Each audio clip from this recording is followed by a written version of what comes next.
नमस्कार दोस्तों आप लोगों का यूपीपीसीएस मेंस 2021 का जो एग्ज़ाम हुआ था मेंस का, और उसी में जीएस थर्ड पेपर में कितने प्रश्न आए हैं उन चीज़ों को देखेंगे। और जल्द ही आज से कल में आप लोगों को बाकी फर्स्ट पेपर और सेकंड पेपर के भी जो कितने क्वेश्चन आए हैं वो चीज़ें वीडियो आप लोगों को मिल जाएगा, ठीक है। और अन्य चीज़ें जो टेस्ट सीरीज़ है, लेक्चर है, वो भी आप लोगों को मिलना स्टार्ट हो जाएंगे। वीडियो अच्छा लगे तो वीडियो को लाइक कर दीजिएगा। पहले क्वेश्चन को देखते हैं। देखिए, भारत के डिजिटल इंडिया कार्यक्रम की व्याख्या कीजिए। तो ये प्रश्न है आपका।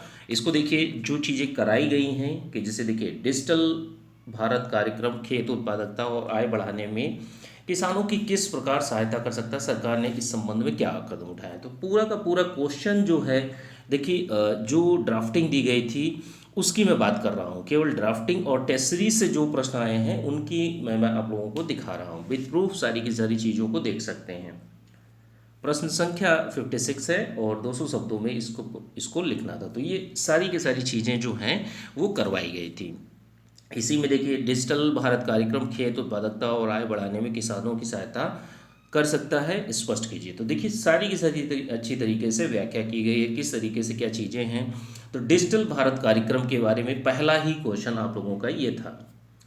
अगले क्वेश्चन में चलते हैं। अगला क्वेश्चन क्या है, भारत के औपचारिक क्षेत्र में रोजगार पर वैश्वीकरण के प्रभाव की समीक्षा कीजिए। तो आपको कुल मिलाकर बताना था कि वैश्वीकरण का प्रभाव जो है, जो रोजगार क्षेत्र है, औपचारिक क्षेत्र में रोजगार, तो उस पर क्या प्रभाव पड़ा है। आइए इसको देखते हैं। अर्थव्यवस्था में वैश्वीकरण के परिणाम स्वरूप औपचारिक क्षेत्र के रोजगार कैसे कम हुए हैं। तो देखिए किस तरीके से, क्वेश्चन वही है, ठीक है। जो चीज़ें पूछी गई हैं वही चीज़ें पूछी जाए, लेकिन बस इसकी जो लैंग्वेज है, जो भाषा है, वो चेंज कर दी जाती है। क्या बढ़ती हुई अनौपचारिकता देश के विकास के लिए हानिकारक है। तो सारी की सारी चीज़ें इस प्रश्न में आप लोगों को बताई गई हैं। बस आप लोगों का काम था चीज़ों की प्रैक्टिस करना, जो भी प्रश्न आप लोगों को दिए गए थे उनको बेहतर ढंग से कंप्लीट करना, ठीक है। मैं ओवरऑल लेक्चर की बात नहीं कर रहा हूँ, केवल आपके जो ड्राफ्टिंग है और जो टेस्ट सीरीज है उसकी बात कर रहा हूँ, ठीक है। अब देखिए, दूसरा प्रश्न यह था। और आगे देखते हैं। तीसरा प्रश्न कौन सा है, समावेशी विकास की रणनीति किस प्रकार समावेशी एवं धारणीता के उद्देश्यों को एक साथ पूरा करने में प्रयोजन रखती है। तो इस प्रश्न को बताना था। अब देखिए, डायरेक्टली क्वेश्चन जैसे अलग अलग भी चीज़ें बताई गई हैं कि जैसे समावेशी समृद्धि से क्या आशय, इसके लिए क्या उपाय किए गए, उनका वर्णन कीजिए। 7वां नंबर क्वेश्चन है टेस्ट सीरीज का, ये चीज़ें कराई गई हैं। अगला प्रश्न क्या है, अगला प्रश्न देखिए, धारणीय विकास से क्या आशय है, इसे प्रोत्साहित करने के उपाय बताइए। ये 18वां नंबर क्वेश्चन है टेस्ट सीरीज का। अगला क्वेश्चन देखिए, ये तक दिया जाता है कि समावेशी, ये देखिए क्वेश्चन वही है, ठीक है। यही क्वेश्चन आया है, डायरेक्टली क्वेश्चन आया है, बस थोड़ा सा लैंग्वेज चेंज कर दी है। यह तक दिया जाता है कि समावेशी समृद्धि की जो रणनीति का आशय एक साथ समावेशिता और धारणीता के उद्देश्यों से प्राप्त किया जाना है, टिप्पणी कीजिए। तो ये हर तरीके से टेस्ट सीरीज के फॉर्मेट में और प्रश्न के फॉर्मेट में आप लोगों को चीज़ें कराई गई हैं। अगले प्रश्न में चले हैं। देखिए, जीएस थर्ड पेपर में टोटल अगर हम लोग देखेंगे तो टोटल 14 प्रश्न आए हैं। तो उन 14 के 14 प्रश्नों को आप लोग देख सकते हैं, ठीक है। चौथा प्रश्न है, सतत विकास लक्ष्य 2030 क्या है, इससे संबंधित कार्यसूची जो है उसकी प्रासंगिकता का परीक्षण कीजिए। देखिए, इसी में बताया गया है विजन 2030 हेतु भारत के 10 आयामों को रेखांकित कीजिए, ठीक है। अगला प्रश्न जो है आपका, उत्तर प्रदेश के बुनियादी ढांचागत परियोजनाओं के विकास में कौन सी बाधाएं, इन बाधाओं के निवारण हेतु राज्य सरकार के द्वारा उठाए गए प्रयासों का वर्णन कीजिए, ठीक है। तो कुल मिलाकर जो इंफ्रास्ट्रक्चरल डेवलपमेंट प्रोजेक्ट्स जितने भी होते हैं तो उनके बारे में बताना था। औद्योगिक विकास जो है, ढांचागत विकास जो है, बुनियादी ढांचा जो है, परियोजनाएं जो हैं, तो उन सारी चीज़ों के बारे में बताना था। अब इस प्रश्न को देखते हैं। देखिए, ये आपका करंट अफेयर का प्रश्न था, 358 नंबर क्वेश्चन था। 125 शब्दों में उत्तर प्रदेश के आर्थिक विकास में उद्योगों के महत्व पर चर्चा कीजिए, ठीक है। ये पूरा का पूरा प्रश्न बताया गया है।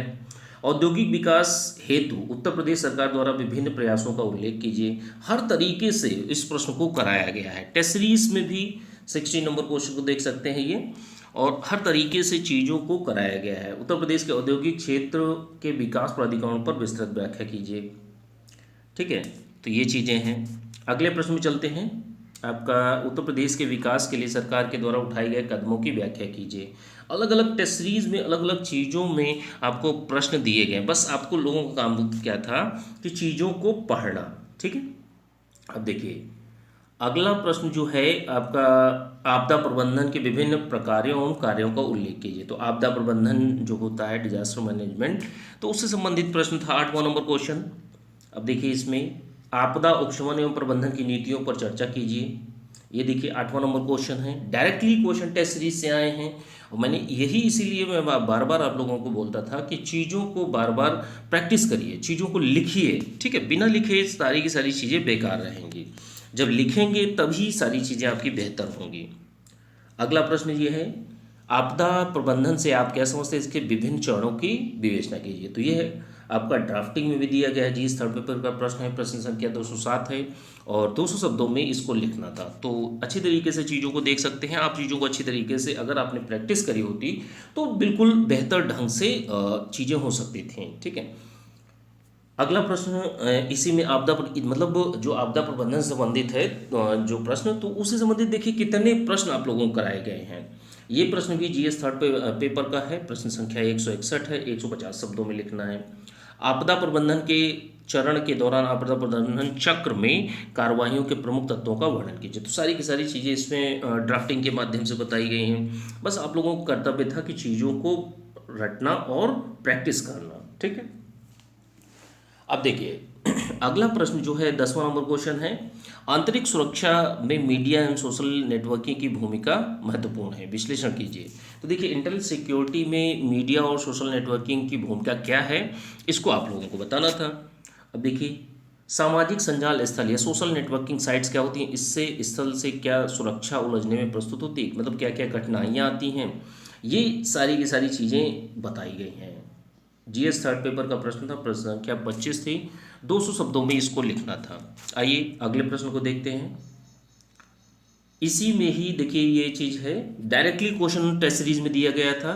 ठीक है, टेस्ट संख्या 17 थी और इसमें 5-5 की टेस्ट सीरीज थी, 5-5 क्वेश्चन की। वर्तमान में सोशल मीडिया ने देश की आंतरिक सुरक्षा के कौन कौन से खतरे उत्पन्न किए हैं, खतरों से बचने के उपाय बताइए। तो ओवरऑल में अगर देखें कि इस प्रश्न की अगर आप लोगों ने प्रैक्टिस करी है और जो ड्राफ्टिंग दी गई है उसकी प्रैक्टिस करी है, तो आप बिल्कुल आसानी से लिख सकते थे। यही प्रश्न आपसे पूछा गया है। ठीक है, अगला प्रश्न इसी में ही देखिए, जो आपका सोशल मीडिया है, सोशल मीडिया और सोशल नेटवर्किंग साइट्स किस प्रकार आंतरिक सुरक्षा की चुनौती उत्पन्न कर रही हैं। तो ये 16वां नंबर क्वेश्चन है एक टेस्ट सीरीज का, इस चीज़ को आप देख सकते हैं। ठीक है, अब अगले प्रश्न में चलते हैं। ये आपका 10वां नंबर क्वेश्चन हो चुका था। अब कृत्रिम बुद्धिमत्ता से संबंधित देखिए, कृत्रिम बुद्धि या आर्टिफिशियल इंटेलिजेंस जो होता है, तो उससे संबंधित चीज़ों को बताना था।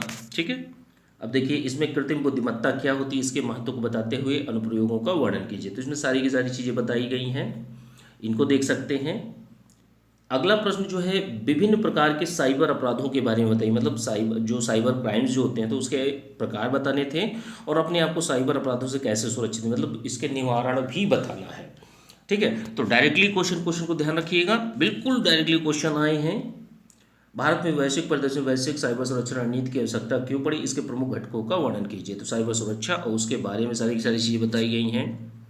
अगला प्रश्न क्या है, अगला प्रश्न देखिए, वर्तमान में साइबर अटैक बढ़ रहे हैं, इस समस्या से निपटने के उपाय बताइए। पूरा डायरेक्टली क्वेश्चन इसी तरीके से टेस्ट सीरीज में क्वेश्चन नंबर 7 जो है वो पूछा गया है। ठीक है, अब उसके बाद और देखिए क्वेश्चन नंबर 17 है, साइबर अपराध के संभावित खतरों कि उन्हें रोकने के सुरक्षा ढांचे की विवेचना कीजिए। हर तरीके से चीज़ें जो हैं वो करवाई गई हैं, प्रश्न भी आप लोगों को करवाए गए हैं। ठीक है, अब देखिए साइबर अपराध क्या है, इसके कारणों तथा निवारणों की विवेचना कीजिए। डायरेक्टली क्वेश्चन सीधे सीधे टेस्ट सीरीज से और ड्राफ्टिंग से आए हैं। मैं ओवरऑल में जीएस के चारों पेपर के जो मैंने लेक्चर दिए थे उनकी बात मैं नहीं कर रहा हूँ। ठीक है, जो लोग भी पेड ग्रुप से जुड़े हुए हैं उन लोगों के पास में PDF होंगी, आप लोग देख सकते हैं चीज़ों को। ठीक है, आइए साइबर अपराध के संभावित खतरों को रोकने एवं सुरक्षा ढांचे की विवेचना कीजिए। डायरेक्टली क्वेश्चन ये आपका पेपर थर्ड का है, प्रश्न संख्या 47 है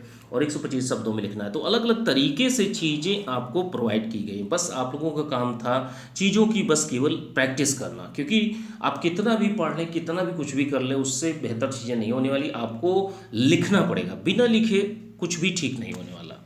ठीक है, आइए अगले क्वेश्चन में चलते हैं हम लोग। क्या आप सहमत हैं कि मेक इन इंडिया कार्यक्रम की सफलता और स्किल इंडिया कार्यक्रम की सफलता एवं मौलिक श्रम सुधारों पर निर्भर है?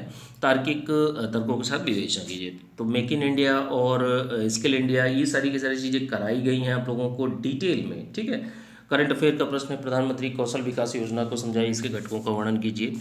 इसको देख सकते हैं आप लोग। मेक इन इंडिया के उद्देश्यों एवं लक्ष्यों का वर्णन कीजिए। सारी की सारी चीज़ें जो जो भी प्रश्न पूछे गए हैं, प्रधानमंत्री कौशल विकास योजना 3.0 की मुख्य विशेषताओं को, मतलब हर तरीके से शुरुआत से लेके अंत तक की आपकी सारी की सारी चीज़ें ड्राफ्टिंग में कराई गई हैं।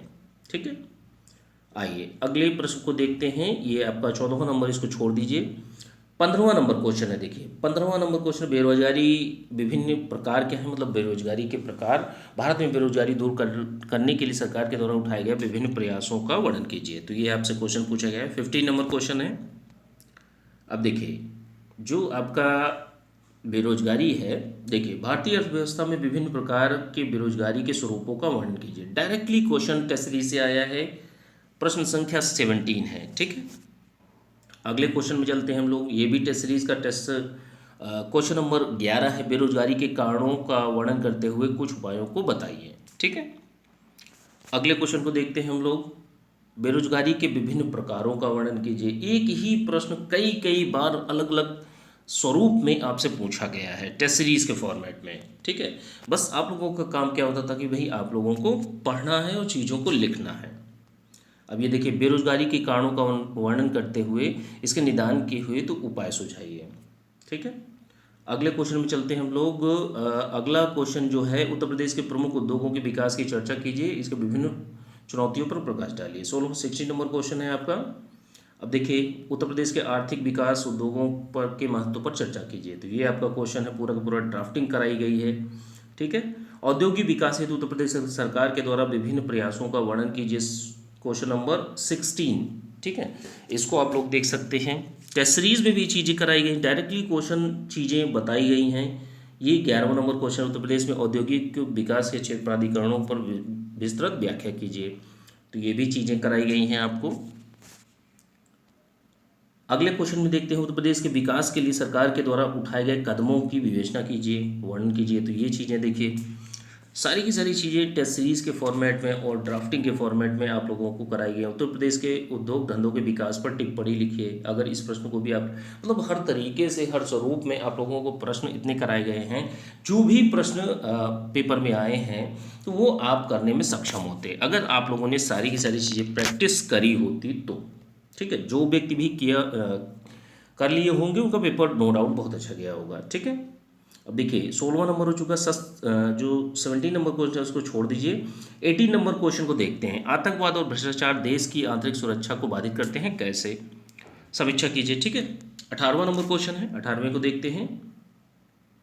आतंकवाद की विभिन्न प्रकारों एवं इसके विभिन्न प्रकारों की विवेचना कीजिए। क्या उद्देश्य होते हैं, क्या चीज़ें होती हैं, इसके बारे में बताना है। आतंकवाद का क्या अर्थ है, इसके विभिन्न प्रकारों का वर्णन कीजिए। एक ही प्रश्न को कई कई तरीके से कराया गया है। आतंकवाद के उद्देश्य एवं कारणों को बताइए, रोकने के उपाय भी बताइए। अगला ड्राफ्टिंग का क्वेश्चन है, आतंकवाद की महाविपत्ति राष्ट्रीय सुरक्षा के लिए एक गंभीर चुनौती, संकट से निपटने नियंत्रण हेतु हल सुझाइए। आतंकी निधियन के स्रोत भी बताइए। तो देखिए, सारी की सारी चीज़ें ड्राफ्टिंग में आ जा रही हैं, बस आपका क्या काम क्या था, चीज़ों की प्रैक्टिस करना। ठीक है, आइए अगले क्वेश्चन को देखते हैं। आतंकवाद के उद्देश्य एवं विभिन्न प्रकारों की विवेचना कीजिए। तो ये भी आपका प्रश्न संख्या 59 है। अलग अलग ड्राफ्टिंग में आप लोगों को कई बार क्वेश्चन कराए गए हैं।